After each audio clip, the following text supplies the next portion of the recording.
NABR used to produce AgBr can be self prepared by। तो आपको यहाँ पे 3 अनबैलेंस्ड रिएक्शन दिए हुए हैं, जैसे Fe प्लस Br2 से FeBr2 बन रहा है, FeBr2 प्लस Br2 मिलके Fe3Br8 बना रहा है, और Fe3Br8 प्लस Na2CO3 इसको मिक्स करने के बाद NaBr plus CO2 plus Fe3O4 बन रहा है। हमें बोला है कि हमें कितना आयरन चाहिए so that we can prepare 2.06 into 10 to the power 3 kg of NaBr।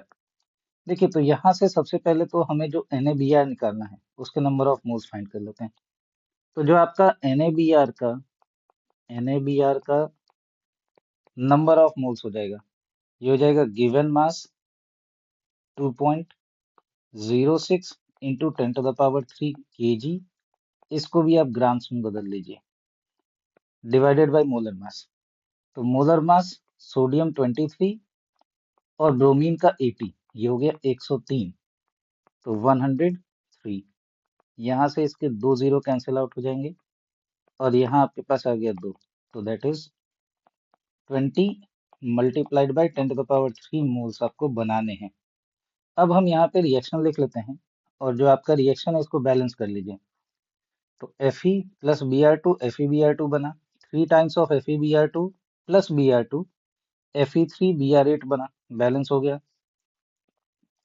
तीसरे रिएक्शन में हमें बोला है Fe3Br8, तो Fe3O4 यहाँ से रहा, CO2 अपने पास है, Na2CO3, तो Br यहाँ पे 8 आ जाएगा, उस हिसाब से यहाँ पे सोडियम कार्बोनेट 4 आ गया और CO2 में भी 4 आ जाएगा।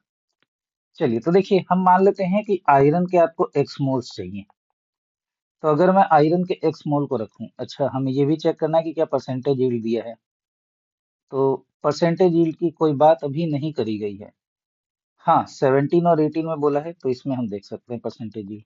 अभी के लिए तो हम यील्ड 100% मानेंगे, क्योंकि हमें क्वेश्चन में कोई भी डिटेल यील्ड के बारे में नहीं दिया हुआ है। तो देखो बच्चों, यहाँ पे अगर मैं x मोल लेता हूँ तो FeBr2 भी आपको x मोल्स ही बनेगा। तो जो FeBr2 यहाँ पे बना x मोल्स, Fe3Br8, देखिए इसके 3 मोल से Fe3Br8 का 1 मोल बनता है। तो मैं बोल सकता हूँ कि x से यहाँ पे x/3 मोल्स बनेगा। नाउ अभी मैं Fe3Br8 को देखूं तो इसका x/3 मोल्स बना है, इसके 1 मोल से NaBr का 8 मोल्स जनरेट होगा, तो x/3 से आपके पास आ जाएगा 8x/3 मोल्स। तो ये मोल्स तो आपके NaBr के बने हैं, और जो क्वेश्चन में दिया हुआ है उसके हिसाब से हमें मालूम पड़ रहा है कि जो NaBr बना है ये आपका है 20,000 मोल्स, मतलब कि जो आपका 8x/3 है ये हो जाना चाहिए 20 into 10 to the power 3, that is यहाँ 10 और ये आ गया 4।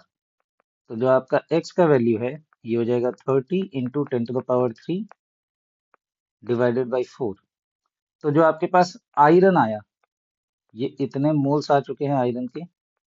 हमें यहाँ पे मास जानने में इंटरेस्ट है, तो जो मास ऑफ आयरन होगा ये हो जाएगा number of moles multiplied by atomic mass. 15 को कट कर दीजिए,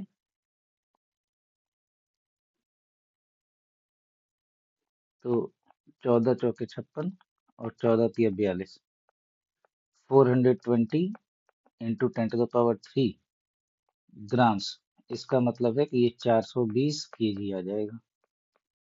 तो आयरन जो आपको रिक्वायर्ड है ये आपके पास है 420 kg। ठीक है, इट मीन्स कि आपका हो गया ऑप्शन नंबर बी 420 kg।